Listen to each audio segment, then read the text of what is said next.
नमस्कार मित्रांनो, स्टार प्रवाहावरील लग्नानंतर होईलच की प्रेम या मालिकेच्या पुढील येणाऱ्या भागामध्ये आपण पाहणार आहोत.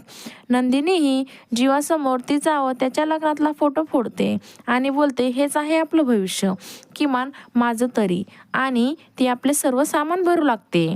तेव्हा तिच्या हाती तिच्या लग्नातली साडी लागते आणि आपण पाहतो तिला अतिशय राग आलेला असतो आणि ती साडीला आग लावते आणि बोलते, ही आग फक्त या साडीला नाही तर माझ्या मनातल्या नात्याला आणि प्रेमाला देखील लागलेली आहे.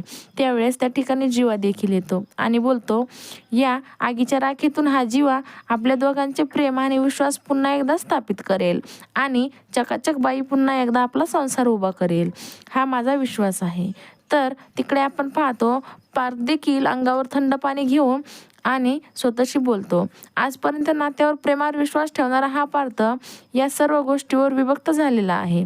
तेव्हा त्या ठिकाणी काव्या येते आणि बोलते, ही काव्या देशमुख तुमच्या मनातील नाते आणि प्रेम कधीही मिटू देणार नाही. ती पुन्हा तुमच्या मनामध्ये नाते आणि प्रेमाविषयी विश्वास निर्माण करेल. आता पुढे येणाऱ्या भागामध्ये जीवा आणि काव्या पुन्हा एकदा नंदिनी आणि पार्थच्या मनामध्ये प्रेमाविषयी जागा निर्माण करू शकतील का, हे पाहणं अतिशय रंजक ठरणार आहे.